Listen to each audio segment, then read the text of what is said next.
Om Jnanatirmirandhasya Jnananjana Shalakaya Chakshurin Militam Yena Tasmai Shri Gurave Namaha. Svadu Svadu Pade Pade. At every step, relishing what? Rasajnana, knowledge of the relationship with Krishna. This is also suggested by Chaitanya Mahaprabhu. Pratipadam Purnamrita Svadanam. At every step, tasting the full nectar which Amrit Asvadana, tasting nectar. What is that nectar? Bhakti Rasamrita Sindhu. One drop from the ocean of nectar of Krishna consciousness is enough that we can taste that nectar more and more throughout our lives. The non-devotees are wondering, what are these people doing? It seems a very strange thing, discussing. To them it seems an imagination. They cannot understand. How are these people going on and on discussing something which to them appears imaginary? They take this material world to be reality. That is the prevailing worldview of the modern age. That only that which we can perceive with our senses can be understood as reality. But there is a transcendent reality which is mentioned throughout the Vedic literatures. Just like in Bhagavad-gita, Krishna, he says, Prasthasmatu bhavanyo vyakto vyaktat sanatana. This material world is sometimes manifest and sometimes not manifest. But there is another nature which is beyond this material world, which is permanent, eternal. So devotees, they relish discussing. What are we discussing in our classes? Practically, if you listen to these classes, you'll hear it's the same thing being discussed, more or less, the same topic being discussed. You're not this body. You're not even slightly this body. Material life cannot bring happiness. Krishna is the Supreme Personality of Godhead. Surrender to Krishna. And then there are His pastimes, and we'll discuss. And you'll find devotees, they take pleasure. What are those pastimes? They discuss again and again. Krishna stole some butter. He fought with different demons. He danced with the gopis. And you think, so what? We can also write some book. Why stealing only butter? You can write some book how people steal millions of dollars. That would be more exciting, it would seem. Stealing butter. And then dancing with gopis, and then you have so many sex novels. More sexy. Then killing demons, and there are so many stories, war stories. Krishna is spotting, playing with the... That's alright.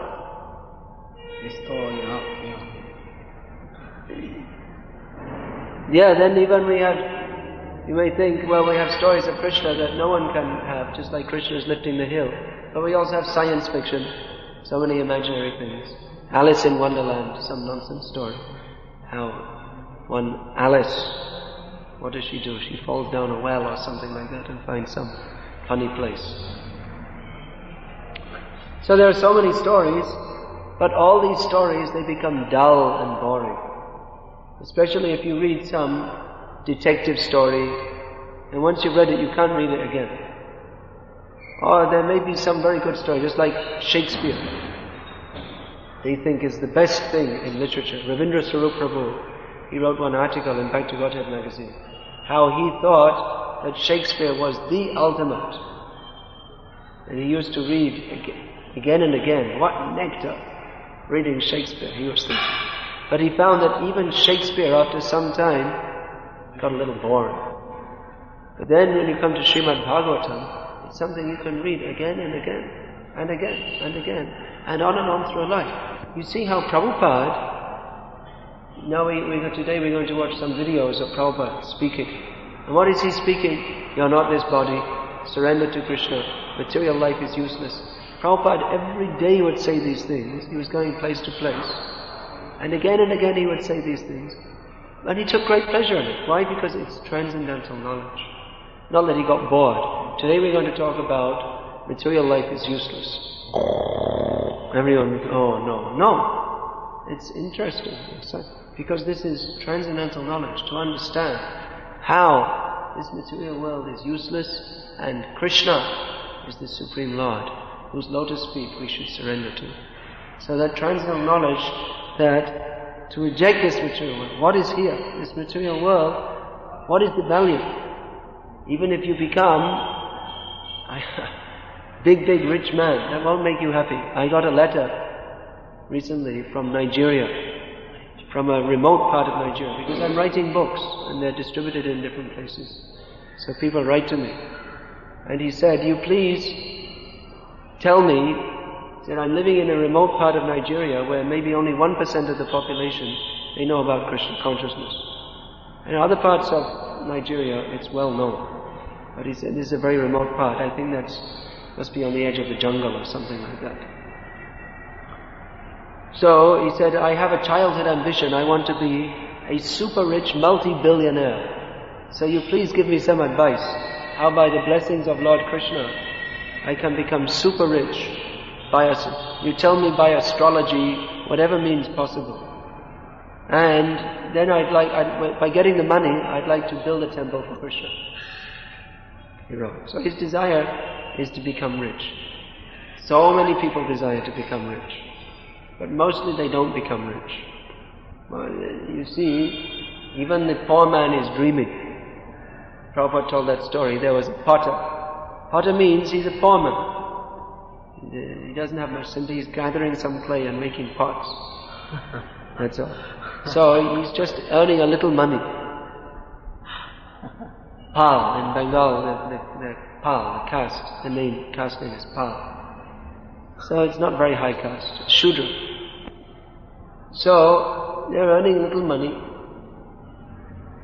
But he's dreaming, at night he's daydreaming that I'll make more and more pots and I'll get more money and then I'll invest some money and increase my business. Gradually I'll become very rich. Then I can get married, because he's so poor he can't even get married. No one will marry him.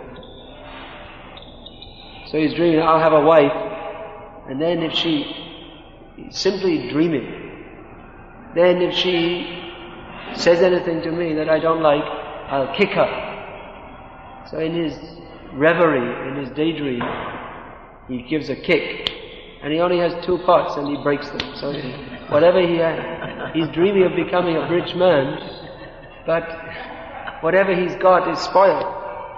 So he only had 2 pots which were together worth 10 rupees. Now he has nothing. So people are dreaming of becoming rich. But even if you become rich, what is the value? We see our friends of ISKCON, it's Sri Chant Hinduja, well-known name in India. In India, big businessmen, they're well-known people. But I think in other countries, big businessmen, people, at least in England, people don't care. Maybe a few rich people, they know the name. Otherwise, people don't care. They don't care for anybody. Whether you have millions of dollars, whether you have a degree. People in India, people take very seriously. You have PhD. In the West, no one cares if you have a PhD. I remember in our school, the lab technician was a PhD in physics. That means he used to come in and set up the test tubes, which is well below his capacity, but he couldn't get a job. PhD in physics. He's a very frustrated man. He was just he was more educated than the teachers, but his job was to set up the test tubes and take them down again and all these things. PhD. MSc, PhD, won't help you at the time of death. So anyway, we have this Mr. Hinduja, but for all his money, his life is scarred because his son committed suicide. I think his only son may have been, Dharam Hinduja. And his wife, even though she's got so much money, fame, so many things, but she's simply lying on the bed all day, staring at the ceiling, for some years now, since her son died. So you see, money can't buy you love, money can't buy you happiness. It's a great illusion, such a big illusion. Everyone is chasing that I will get money and I will be happy. Or most people are not so ambitious. They think at least I'll get a degree, I'll get a job, then I'll get a bungalow. What you'll get, degree is a license to work like an ass. That's all. That's all. That you can work as a more sophisticated ass. That's all. Because if you get a degree, you get a job, means then I can get a scooter or a Maruti car. But what will you do with that scooter or Maruti car? You will go to your office or your factory or your engineering plant and work like an ass. And that's all. It's simply you'll get your two-wheeler. That's considered somewhat prestigious. Now in Gujarat, a two-wheeler is not even prestigious. Before, when I first came to India, everyone had a bicycle. There was hardly any traffic. And anyone who had a scooter, that was considered quite prestigious. And if you had a car, only very rich people had a car, wasn't it? In those days, 20 years ago. Now, you have to have at least a car to be considered even slightly prestigious, and no one even cares for that. Now you have to have a foreign car, that's considered quite prestigious. So anyway, you can get all these facilities, but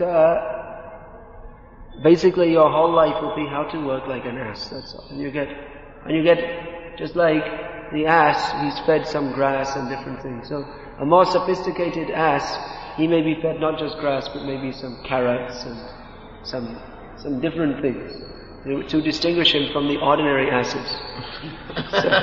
So someone with more money, he may have TV, VCR, he may be able to go on holiday once every 2 years to Singapore or something like this. He can send his children to a prestigious educational establishment so they can become even more sophisticated ass than him. It's all cheating. The whole society is simply cheating.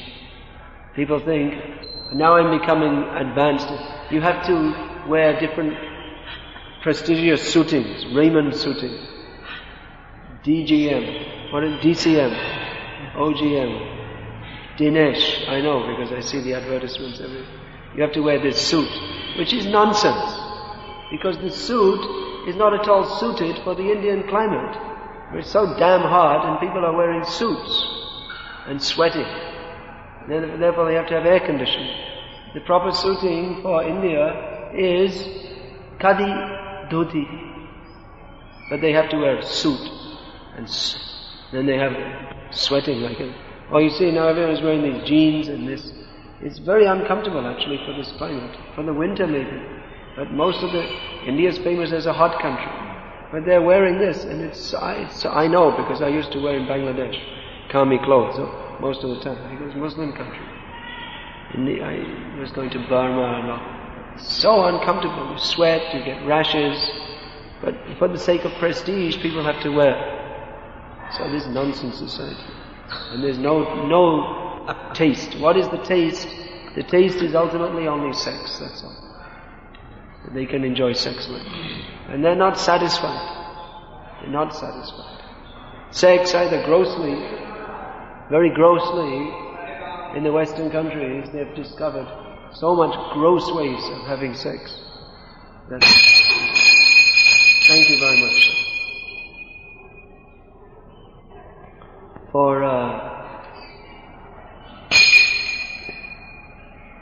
They've discovered grossly how to have sex in so many ways. Now we're saying India is becoming very degraded, but practically nowhere as degraded as the West. Did you go to the West at all? Did you visit? Did you ever go to America or anything? No. You never went.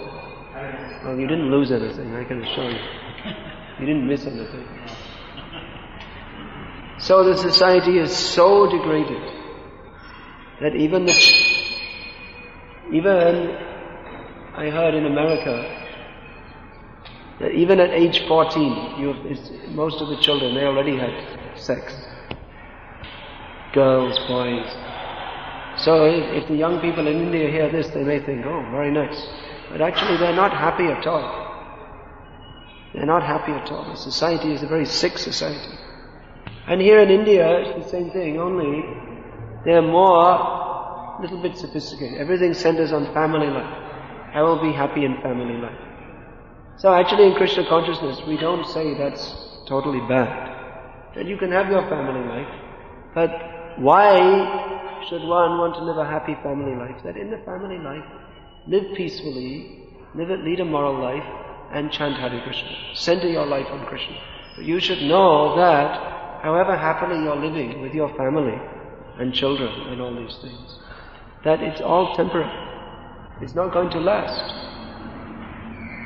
That you see in people's houses some photo of some old person you see when they were very young. Maybe you have in your home also, I think. Some photo, yes, I saw the photo of your son, just a young boy. And now he's running his own business, something like that.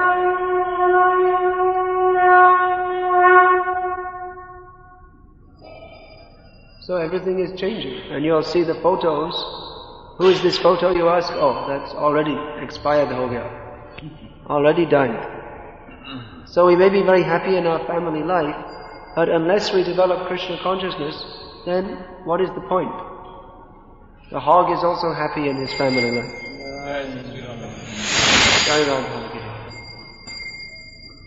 So here we are discussing Srimad Bhagavatam, which is to bring us to a different level of life altogether. There is punya karma and pap karma. So, at least among the pious people in India, they are enjoying sense gratification in a more pious way, not very sinful way. And among sinful people, they are enjoying life in a very degraded way. But either way, the aim is how to enjoy the senses, which simply brings frustration. But rasagyanam svadu svadu pade pade. Krishna consciousness means to understand the taste of serving Krishna, something that can be relished at every step. This is not a fiction. Great acharyas, here we have pictures of Chaitanya Mahaprabhu, so many great acharyas, so many great saintly people. It's not something mythological, it's not something imaginary. Krishna consciousness. You see even today, so many people, if you go to Dwarka or Dakar, you'll see so many people, they're coming by walking so many miles, chanting as they're going along, Hare Krishna, or Radhe, Radhe, something they're chanting. Panduranga, Vittal, they're chanting the name. So, is it simply imagination? If it was imagination, then they could chant anything else. Now it's the modern age, they could chant Coca-Cola. Probably they could get paid by the Coca-Cola company. If they could encourage people to take a padayatra to the Coca-Cola factory with a big banner with a picture of Coca-Cola. Now in India, in cans, 15 rupees only. So they will serve Coca-Cola along the route and chanting Coca-Cola, Coca-Cola. But no one will do it. Even if you give them free Coca-Cola, as much as they like, they won't take it. They won't chant Coca-Cola because there's no taste. There's nothing transcendental. There's nothing substantial. That is, actually this Coca-Cola is one of the most nonsense things. What is it? It's just some water with chemicals and gas. And they put it in a can and sell it for 15 rupees, which is cheap, because in London they sell it for £1. 50 rupees. Sometimes they have half price, 50 pence, 25 rupees. So, it's all cheating. They make a big campaign. This is wonderful, Coca-Cola. And they show a photo. Here in India, thumbs up is the imitation Coca-Cola. So they show a picture of all young people smiling. Isn't it thumbs up? They show the advertisement. If you drink thumbs up, that means you're very young and you're enjoying life. But simply by drinking thumbs up, you don't become happy. It's a nonsense idea. But they'd like to identify. That is the advertising business. We were talking with that Samir the other night. He joined our temple some time ago. He's from Vallabh Sampradaya. He's Indira Beti's nephew. So he comes from a very good background. So we visited his home in Bombay after Rath Yatra. So I asked him, what are you doing now? And I'm studying advertising. So I immediately told him that's a cheating business. Because it's simply advertising means There's something which has no particular value, and you advertise it's of very great value. Just like this Raymond suiting, I was saying, or DCM suiting, whatever. They're advertising, if you wear this, you'll be very prestigious. But what is it? After all, it's just some cloth to cover the body. Or thumbs up, if you drink it, then you'll be part of the young, enjoying crowd. But after all, it's just some drink with some flavor. Previously, the mothers used to make at home sherbet for their children. And now they buy it. How much does it cost now? It must be 6 rupees. 8 rupees for one of those little things. The small bottle.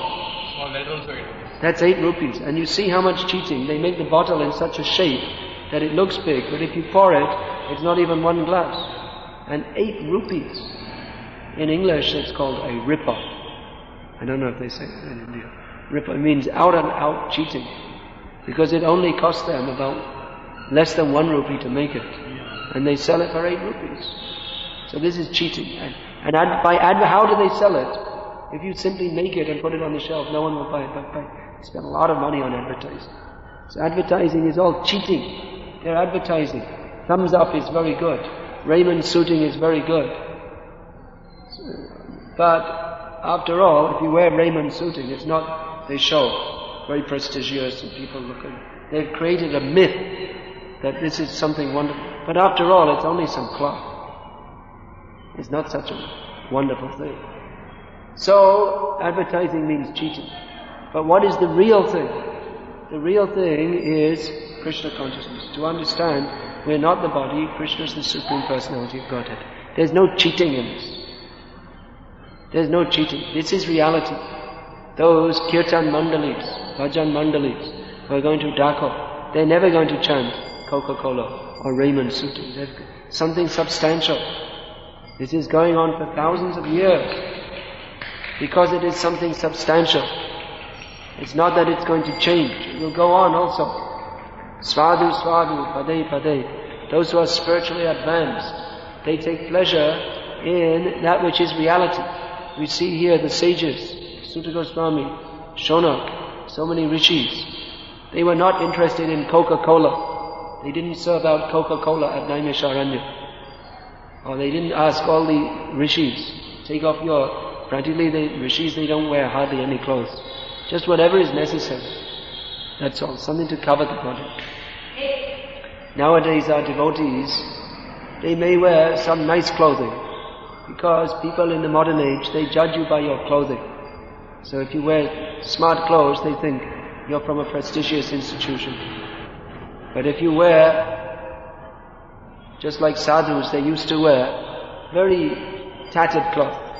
Shukadeva Goswami, he was going naked, and he recommended, Chirani King Patina, are there no torn clothes on the road? You can wear that. I can also sit under a tree, but if I sit under a tree, you won't take me seriously. I have to preach, because you are materialistic. I have to build a big temple. Then you will think, oh, this is a very nice institution, I'll come and listen. Because you are materialistic. Because you see bricks. I don't see bricks, I see Krishna. But because you judge in terms of bricks. If there's a very big temple, it's very important. So like this.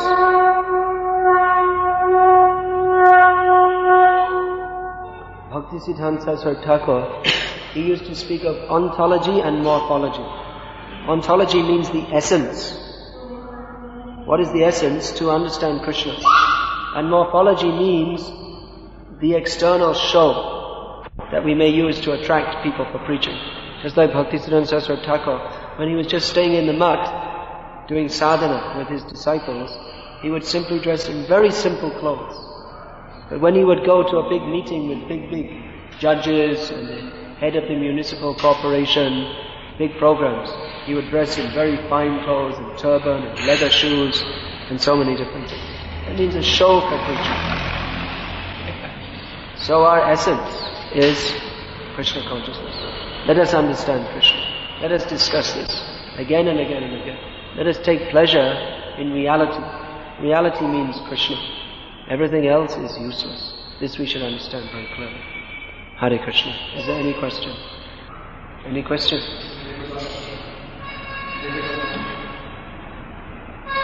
Alright, we'll finish there. Hare Krishna. Srimad Bhagavatam ki jai.